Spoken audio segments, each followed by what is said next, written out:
So good. Lancaster! Welcome, goodies. That's you. I'm Jason Mundock, and this is So Good Lancaster. Team sports can be a huge part of a kid's life. All the way up through college, there's no shortage of opportunities to play sports. It can be through school or a local rec center. It can be club teams. It can be intramurals. But when we start adulting, these opportunities become fewer and farther between. So then I show up at the Stuff to Do fair. See episodes 19 and 20 for more about that. And I discover that team sports can actually be a big part of life as an adult right here in Lancaster. Focusing in this episode on women's adult team sports, I had the pleasure of learning more about the Dutchland Derby Rollers. Yeah, roller derby. The Lancaster Reapers women's ice hockey team, and Thorns Rugby, a women's rugby team representing Lancaster and York. Turns out these women's sports serve a much bigger purpose than just scoring points in the lives of the athletes. Here's Dio. She's the president of the Dutchland Derby Rollers. It is the physical embodiment of getting knocked down and getting up again.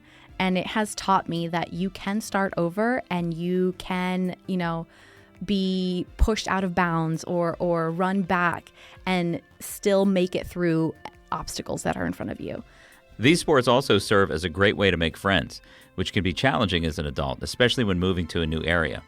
Here's Kelly from the Lancaster Reapers. And I'm just looking for a chance to meet new people. Sometimes it's not about going to the bar and having a drink and meeting someone new. It's just like, hey, I'm going to play a sport. And it's not just about finding a tribe with your own team. It's much bigger than that. It's also about widening that circle with your competitors.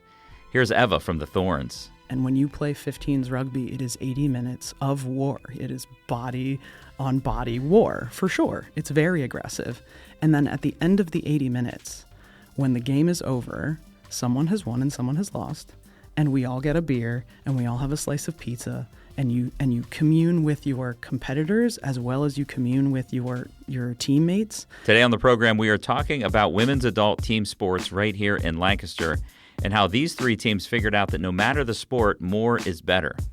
The Dutchland Derby Rollers, the Lancaster Reapers, and Thorns Rugby have formed a coordinated alliance to work together to support and promote each other and even fundraise together. More on that a little later in the program. So Good Lancaster is powered by the Candy Factory, also known as TCF, a co-working and social club in downtown Lancaster, Pennsylvania. ClubTCF.com. Check it out. It's time. This is So Good. So good. So Good Lancaster. The Dutchland Derby Rollers roller derby team has been around for 20 years. They skate at Overlook Activity Center and have around 60 league members. We are the league. This is Dio. I'm Diosanny Rivera. Dio. I'm the president of the Dutchland Derby Rollers. And within the league, we have two travel teams, which is our All-Stars and our Blitz, kind of like varsity and junior varsity.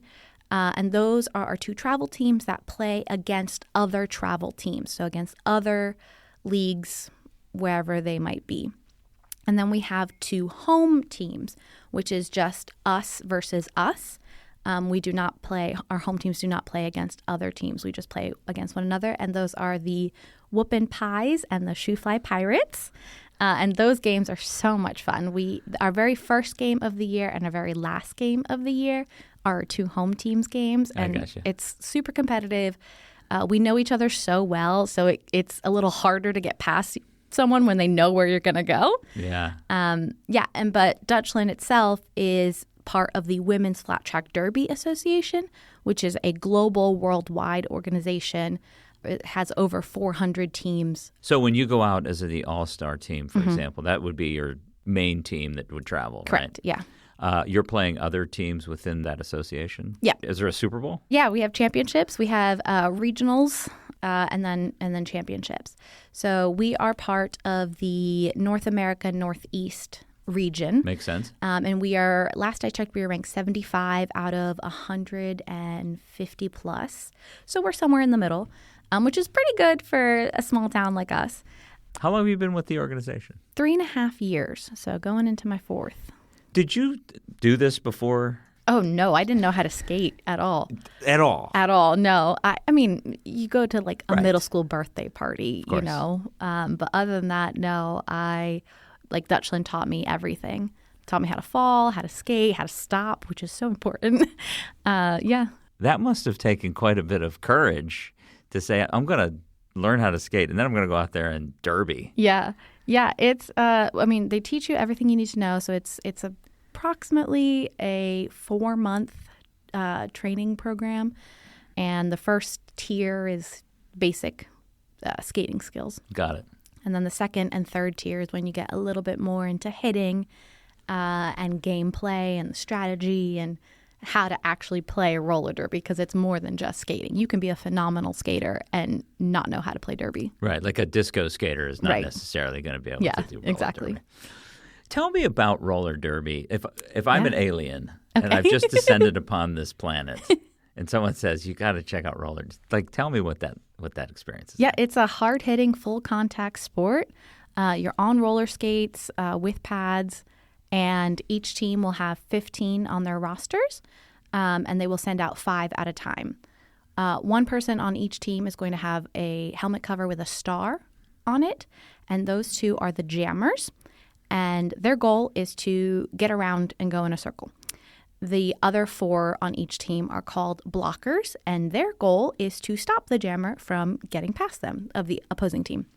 And so the jammers are going against the opposing team's blockers and hitting them and hitting each other, basically, to get past. And then once the jammer gets past, every time they lap and pass the opposing blocker's hips, they get a point. So a low-scoring game is 150 points. Wow. Yeah. Okay.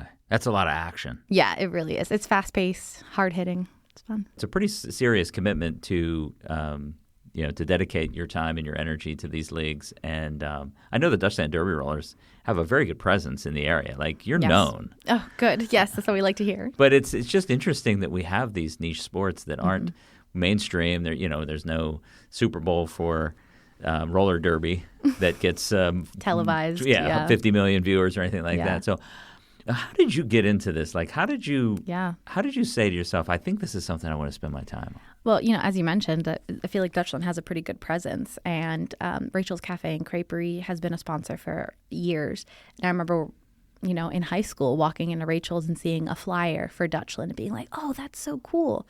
In 2006, when the movie Whip It, came out with Elliot Page, like that kind of sparked a huge love of roller derby. And so that's when a lot of these teams started, including Dutchland.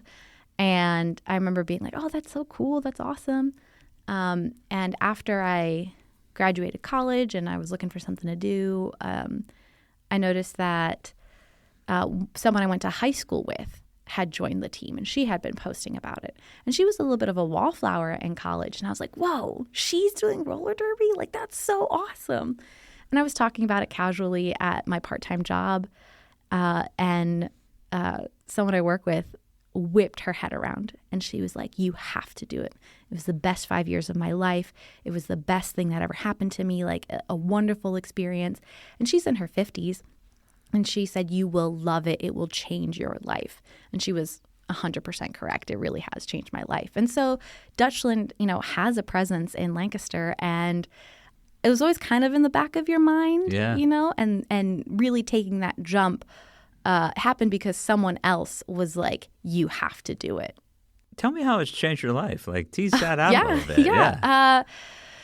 Well, it is the physical embodiment of getting knocked down and getting up again.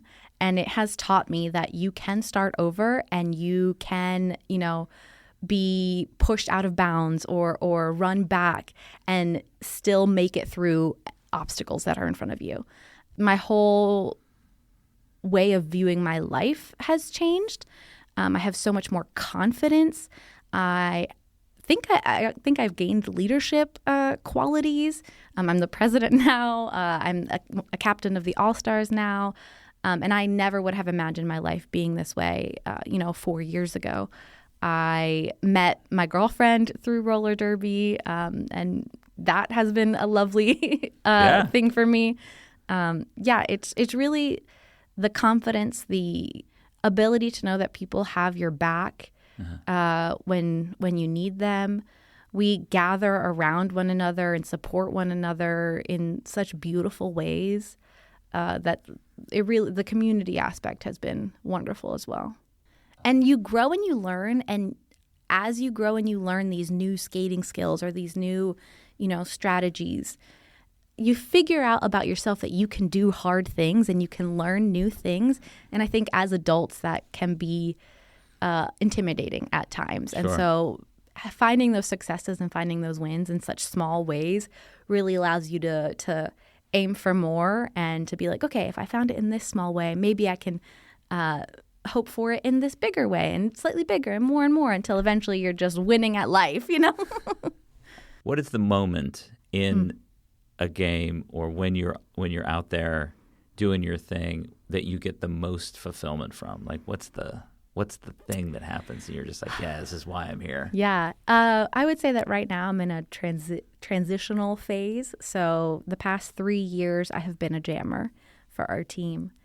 And this year I will be a pivot, which is a blocker that can become a jammer in certain circumstances.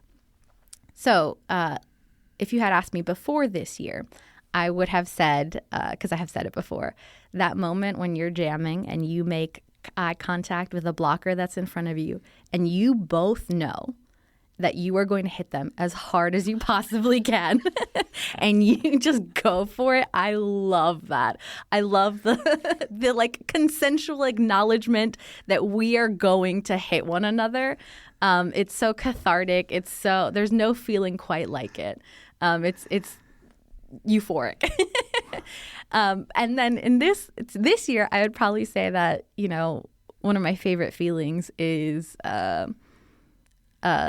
when the jammer thinks they have gotten out, when they think that they have gotten past everybody, and then you can just sneak in and hit them out or hit them down and be right back in front of them. And, you know, if they make an oof sound, that's great. Because you know that you hit them really hard and that it's awesome.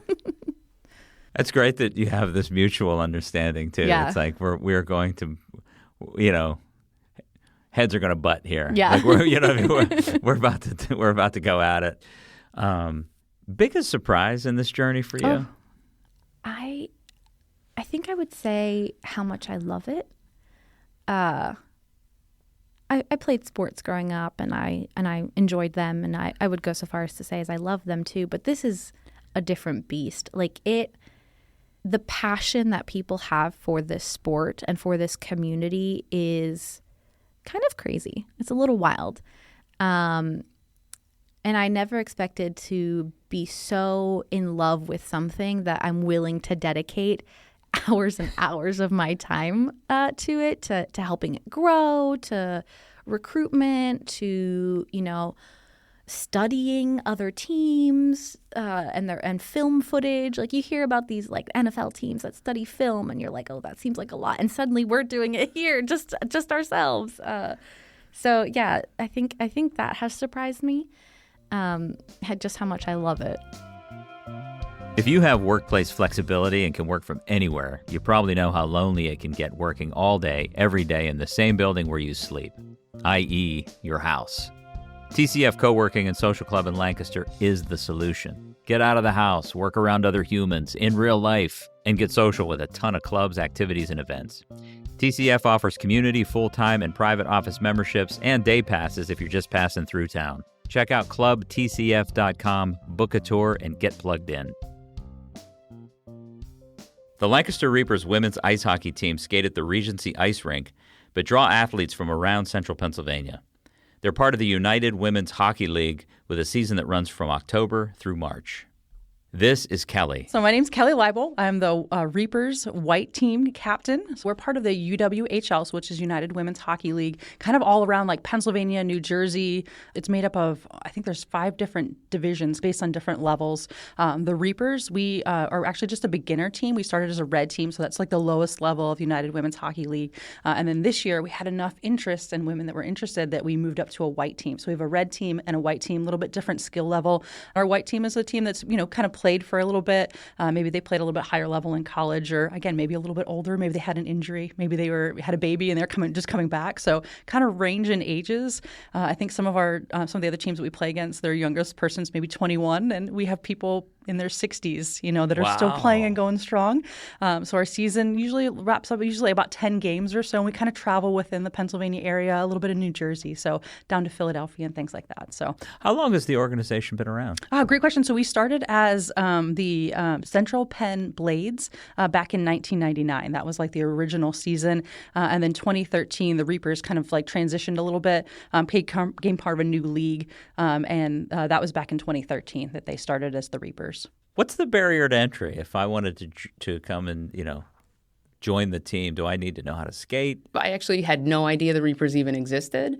This is Zimmy. I'm Zimmy. I'm one of the assistant captains on the Reapers ice hockey team. I started out at Twin Ponds just in an adult learn to play about 3 years ago. And a couple people from there also played on the Reapers and kind of reached out and said, hey, we have this women's team. We need more women. Why don't you come out? So me and 2 other people on the team kind of were like, well, if you do it, I'll do it. And so we went down and, had just a fantastic time. It was great. I didn't know that they even had just a specialized women's hockey team. So we actually work with Clink Lewis, which is a ice hockey rink out of Annville, Pennsylvania, and then Twin Ponds in Harrisburg. They do a number of learn to skate programs. Even if you can't even skate, they will bring you in, teach you the basics of skating, the basics of hockey, and it's a great way to learn how to do everything if you want to, Is it violent? Do you guys get so nuts? we're actually a non-checking league, but there's incidental contact. It's like what we like to call it is technically what it is. You're not aiming. It's not again, it's not the NHL. We're not aiming to smash people against boards. You want to, you do, I do, but I also don't want to be the one that also gets hit. So because varying degrees of sizes of people you play with. There's some short people, there's some really tall people, there's some much more muscular people, and I don't want to be on the receiving end as much as I want to, be the one doing it. But, so there is, but I mean, you there's always a risk. I mean, anything you do, there's a risk of obviously injury, but the gear's helpful. We have to wear face masks. That's a must. And honestly, you don't want to get hit in the face of the puck. I would not. I've seen it, blood spatter all over the place, during NHL. Not interested, especially at my age. I'm not interested in losing a bunch of teeth. How long is this season like with it? It's usually about like 8 to 9 weeks. Kind of varies a little bit. So sometimes we'll have like 2 games in a weekend. Sometimes we'll go a couple weekends without having a game. So it kind of just depends on how many teams are in that league and the scheduling. Ice hockey time slots are few and far between. Sometimes it's a giant puzzle that they have to kind of figure out before the season starts. So sometimes we're down in Philadelphia a lot, and sometimes we're up here. But we try to have like a mixture of home games and away games. So traditionally it's about 10 games a season, depending on the league. But is there a Super Bowl? Kind of, yeah. There's playoffs, so the top 4 teams in each division get to go to a playoff, and again, depending on the number of games you win and points and things like that. So that's usually hosted over a weekend, and it's the top 4 teams, and they compete against each other. It's kind of like a single elimination. So the red team has actually done pretty well for the past couple of years. They made it to the playoffs this year, but unfortunately didn't win. I think they came in 4th place, which is still pretty presentable, for having 6 teams in the league. So, and then our white team, this was an exhibition year for us, so we weren't eligible for the playoffs. But if if we'd have been able to, we would have been a contender. For a first year team, I think we had a pretty good roster of folks. So fingers crossed. Hopefully, both teams will make it to the playoffs next year. The future is bright. Yes, it is. Yeah, I can't wait. Just to clarify, the Reapers, because your home base is here, but you're drawing from all around the region. Yeah. Is it considered a Lancaster? Is it just the Reapers, or is it the Lancaster Reapers, or we're called the Lancaster Reapers, but really we just kind of are known as the Reapers because we get athletes kind of from all over the place as long as they're willing to do a little bit of traveling. Yeah, that's awesome. Yeah. Why is it important that these kinds of teams exist? Because I think as a kid, you grow up doing these things. I know, especially as a girl, like there was nothing. I mean, you could go to college and do sports, but there was nothing to look forward to after college, I think, for girls, because there was no real major anything. I mean, the first thing I really remember I don't even know how many years ago was the NBA, starting with the WNBA, but it really got a lot of negative connotation with it. And it really took a long time, I think, to get it to, and even now, I still don't think it's as popular. Right. I'm so impressed with what the PWHL is doing because it's actually, I mean, they're having sellout crowds they are just pushing it and having the Olympics, having Team USA get the gold and really bringing that to light, I think has really pushed it. And it's just, I think, as an adult, whether you're male, female, it doesn't matter. There's a lot of co-ed teams out there too. It's just something that not only are you staying active, but like you're able to participate. You're able to have that group. I mean, we're like a family now in the Reapers. I mean, we have a great time. We still get together and do things, even though it's not currently the season, It's that transition. You graduate and you're like, what's next? How do I meet those new people? Maybe you're moving to a new area, and sports is how you found your community. And I think that's where sports kind of became about, and it kind of still exists as maybe I played in college or maybe I played in high school, and I'm just looking for a chance to meet new people. Sometimes it's not about going to the bar and having a drink and meeting someone new. It's just like, hey, I'm going to play a sport, something we all kind of have in common. And I think that's the important thing, is just, again, a place to like just evolve and just kind of be, and about having those friends outside of maybe your job. I know a lot of my friends come from my job, so it's like, I needed something more. From Illinois originally, and when I moved out here, I was like, oh my gosh, how do I make new friends, And I was like, oh, that's right. I played sports. Like, I'm going to draw back into that sports career. And we were living in Philadelphia, and we played in a kickball league. And I was like, that's, very big grassroots. You don't need to have any special skills to play kickball. And again, it just brought people together and had a shared experience and a chance to meet some folks that you had some things in common with. We live in such a digital place right now. Oh, yeah. And even more and more and more each year. Do you feel like this kind of thing somehow combats that, somehow runs counter to this getting lost in sort of the screen? Yeah, it does combat it, because you actually have to be present, you have to be physical, you have to be in there, and it's great, because I think there's so much isolation that goes along with the digital age. I mean, you have that community, but do you? They're not right there. They're not somebody that you can necessarily call in the middle of the night and say, hey, I need help, And so I think having that team, having that camaraderie, having that group, and that physical presence, I think is huge. Are you looking for the perfect space for your next meeting, media project, or private event?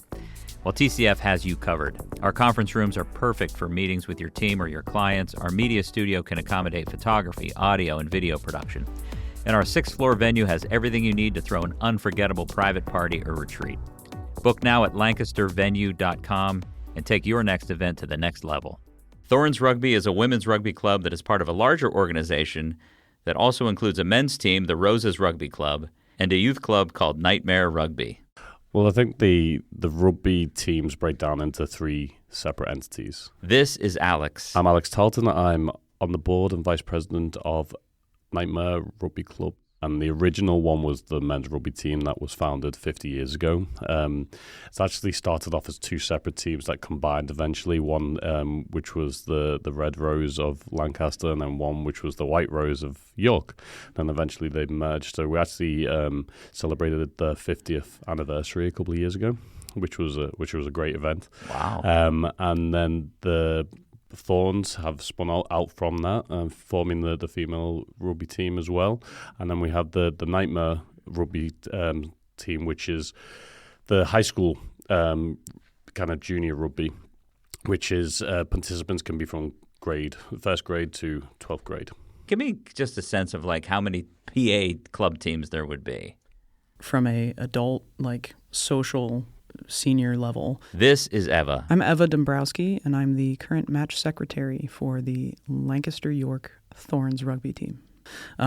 We have an entire union. So at one point, when I started playing with the Thorns, we had, I would say, six other teams, so the Thorns and 6 others, that were all rotating within the EPRU, which is the Eastern Pennsylvania Rugby Union. Got it. And the United States is broken up into all different regions that have their own rugby unions. So we would play each other within our union, and that was a Philadelphia team, a Delaware team, one up in Allentown.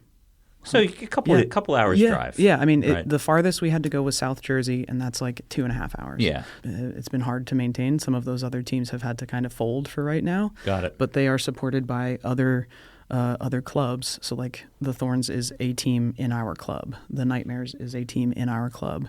The Roses is a team in our club. Thankfully, the club continues to exist, even if right now membership for a team is pretty low. Then what happens at the end of a season? Mm-hmm. Do you then go on to a higher level where you're playing like the eastern half of the U.S.? I'm so glad you asked, Yeah. because actually, if I could humble brag for a minute, Let's go. the Thorns are going gangbusters right now. We've had a really, really good 15 season, and that's challenging, I think, to sustain because it happens in the fall, and then we break for winter when everyone that has a body likes to slow down and go to sleep and eat food.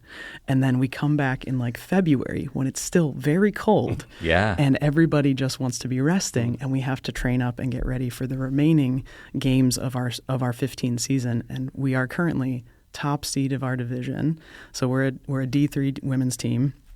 We're currently at the top of the standings, and this weekend is actually our semifinal match. Okay. So we've played all of our competitors and have won to the degree that we are able to move on to semifinals and do competition with. Since we're first seed, we will play the people in fourth right now, and the conclusion of that game will determine who goes on to play in finals. And once we hopefully win, by the time this comes out, I hope to tell you that we have won and we are going on to compete at the highest degree that we can as a D3 team, which is for the Atlantic Super Regionals. I'm happy to report that the Thorns did, in fact, win the semifinal match and finals. And they'll be on their way to the Atlantic Super Regionals in May of this year. Congratulations, Thorns. So essentially what that is a larger regional competition, right? So the EPRU is our union, but there's also the Capital region, and then there's like the New York region, like there's a Northeast region as well. And so all of those come together to do a mega competition called the Atlantic Super Regionals. So we're on track, and hopefully we make it happen. So is the men's side, the Roses, similar? Yeah, it's a similar concept. I'm different names of some things, but generally the same concept. The men's just had the playoff game this weekend. Unfortunately, they came up against a very tough team from Philadelphia, who generally in recent history have been, miles ahead of where we are. And it was so close, it was within one score on the weekend, and they had lots of opportunities to take the games. And it's a very, very young squad at the moment. So, and they're very tight-knit, so they keep the team together and they keep on practicing, working hard and training together as they have been. In the next year or two, they're going to be flying high for sure. If I was interested in playing rugby, and I'd never played rugby before, is there a path for me with the Thorns or the Roses? Absolutely. I think with a lot of sports, so if you take, football, the American version. Yeah, right. You need pads, you need, all the gear, your cleats, whatnot. Rugby, technically, you just need cleats and a mouth guard. That's it. Got it. Right? You can It's turn so up. tough. Right? Yeah. And, the team will have the balls and, tackle pads and things like that. Uniform. And uniforms, you get that. So, really, if you are fit and able to play, you can turn up. It's wild rugby. From my experience, I played with a guy with one leg. I played against a guy with one arm, right? So there is really low barriers. And what's really frustrating is the guy with one leg was quicker than me. So, it really is. If you are eager to learn something, and if you've played other sports, or if you haven't, it doesn't really matter. Yeah. There's a level for you. There's a type of training, and as Ava said, you don't have to go straight into a competitive game. There's friendly games. Yeah. Rugby is a sport that I really find can cross with others very, very well. Wrestling in this area, right? If you can wrestle and you can grapple, you can tackle, right? Even like the single sports like jiu-jitsu or things like that, they do a lot of crossover. For me, I'm a soccer player. Soccer, for my position, I learned everything from soccer, not from rugby. And so there's just lots of sports that have synergy with rugby. And I think the greatest thing about rugby is, compared to a lot of American sports, we discussed this earlier, but the greatest thing with rugby is most American sports, you look at the lineup or the individual, and everyone's the same size. Rugby, same body type, same size. Yeah, absolutely. In rugby, you have small people, you have tall people, you have quick people, you have not so quick people, you have bigger people, you have smaller people. There's a position and a skill set for everyone. Absolutely and true. it's so open for everyone. That's why I think it's so beautiful. And what makes that is everyone is welcome. Yeah. You know, and that brings so many different personalities to a rugby squad, which just makes it so much fun. Yeah. It really is I agree. I think the thing that I'm sure saw somebody, I can't attribute it to anyone in particular, but every body is a rugby body is something I saw somewhere, and that is so true. I can't agree more with what you said, Alex, because as somebody who came to this sport at the age of 32 with no prior knowledge of rugby and not traditionally a sport person at all, the thing that drew me to wanting to be part of rugby was the community of it. The culture of the sport is very important to the sport. So you could be really good at rugby, but if you bring a bad attitude to the field, you might be asked to sit this out because you're going against the culture of the sport. Again, joining it as an adult with no experience, my favorite thing was because as an observer of American culture and how people get really deeply entrenched in like my team, especially even at a professional level where it's like you don't even play for that team. You're not directly invested in that at all, but they're your team. Okay, sure. Love that for you. I don't understand it and I don't have to. It brings you joy and I love that. But having seen like all of this like kind of warring, I really liked the intensity of the competition. And when you play 15s rugby, it is 80 minutes of war. It is body on body war, for sure. It's very aggressive. And then at the end of the 80 minutes, when the game is over, someone has won and someone has lost, and we all get a beer and we all have a slice of pizza, and you commune with your competitors as well as you commune with your teammates, and having that socialization afterward helps us to remember that we're actually people and not just competitors. And there was something to that, especially after the isolation of the COVID years pre-vaccine, that was really, really compelling to me. And that is what brought me to it. And I said, my body's good enough. I can probably make it work. I can probably train up and like play a sport good. And indeed, then I found out what Alex said is that there is a position for every body type. And when I showed up to the first practice, our coach said, "Oh, I know exactly what you should do." And I said, "You've never even seen me do anything." And they said, "But I can tell based on how you're built. I can tell you're going to be great at this." Wow. And so talk about a point of entry, showing up absolutely cold and being told, "I have a perfect thing for you," was like, cool, I have purpose now. I like kind of know what I know what I can go home and Google and like look for what does that position mean, and like but I'm a nerd like that, so I'll do the research. I'll look up the YouTube videos and figure out what the position is supposed to be. That's awesome. Yeah. It sounds like the why of these community sports is just is community. Yeah. 100%. Yeah. I played it all my life, so I didn't see this from first hand, but I saw it from other people coming into the sport where, you know, they were looking for something in their life which they hadn't found yet, and you know that was kind of that rugby community. And you know, it's not just about what you do on a Saturday afternoon playing for 80 minutes. It's about the practices, it's the pre-game, it's the socials afterwards, it's the friendships you make for life. One of the examples I say is pretty much every single job I've ever had was because of rugby connections. So it just opens up this new world to you that you don't think you've ever had. And I've been in Lancaster for the last 8 years. Everyone go, "Oh, you play rugby, you're English," and I have these conversations, and then everyone I've met pretty much has a rugby story, and they're all completely different, and that's just awesome. Biggest surprise participating in this club for you, Alex? Oh, I think it was the knowledge of rugby, which was quite shocking to me. Having been all around the world, America has never really been at the forefront of rugby. But since I've been here, Sevens has exploded for the US. They are winning international tournaments week in, week out now. The names are coming out. It's just become so popular. So the knowledge for me from the local community in little old Lancaster County, Pennsylvania, was just so shocking to me. And having a team here for 50 years was wild. The really exciting thing for the future for women's rugby in the US is the fastest growing sport. And that is part and parcel to also, was it Titles 9? I want to think it. So if you look at, all these colleges have American football scholarships.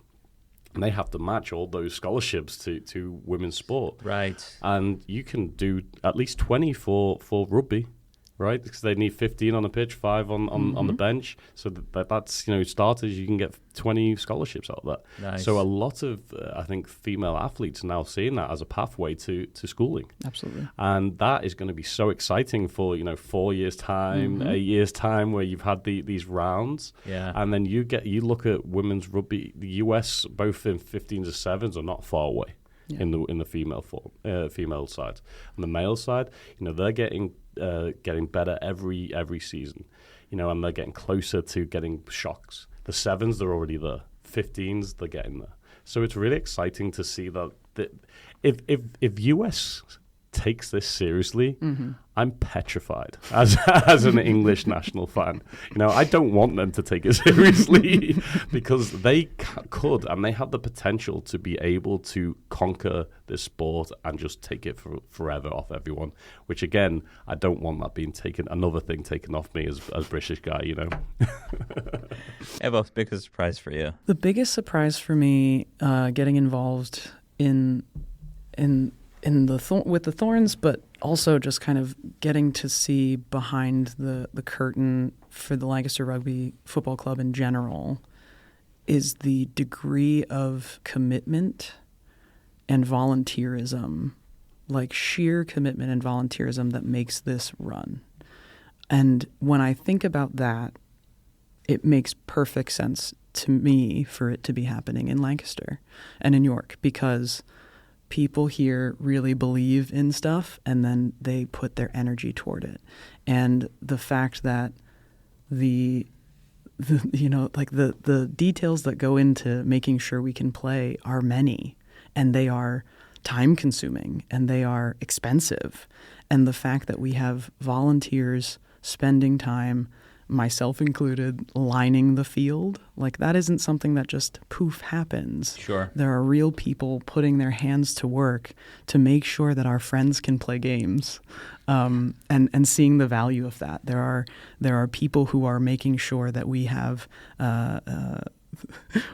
tables and tents and chairs so that when the game is over and we're all weary, we can sit and enjoy each other's socialization. There are so many hands making this possible.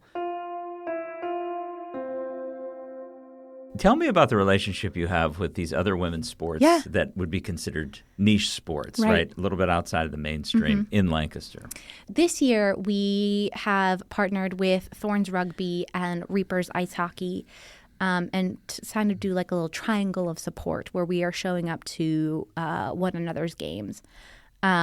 We met Thorns Rugby at the Stuff to Do fair.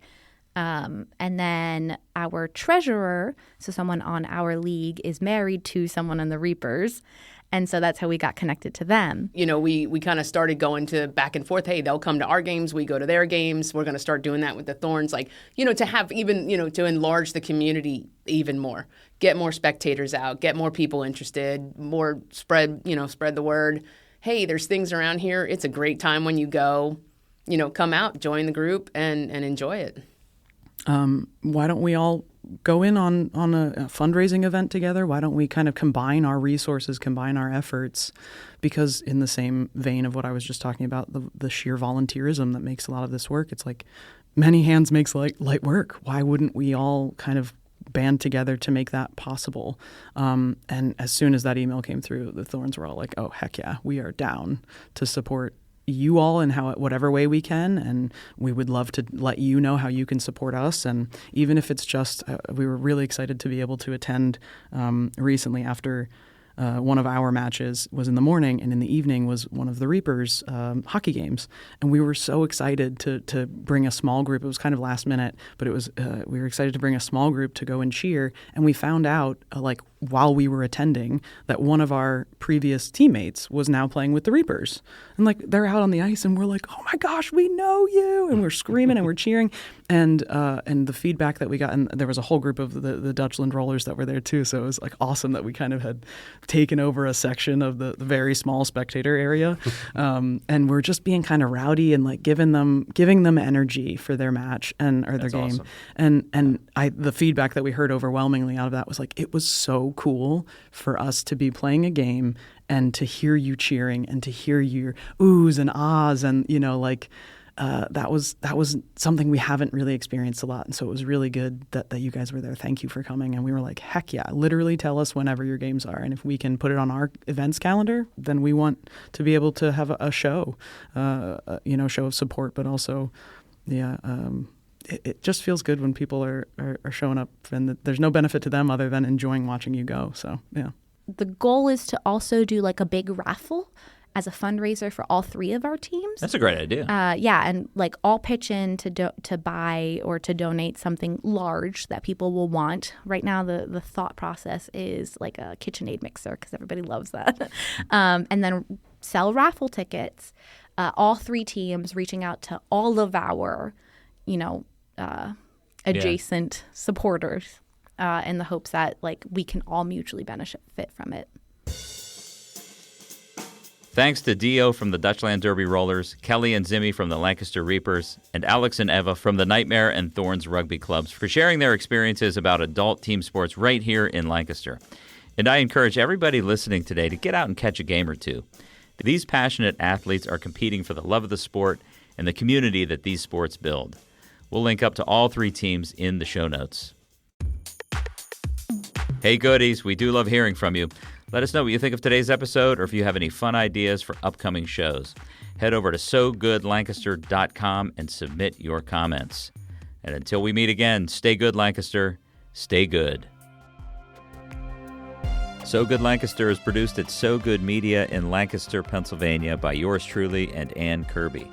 Follow us online at SoGoodLancaster.com and follow us on all of the socials. Have any comments, questions, or want to learn more about how So Good Media can help you with your podcast and media productions?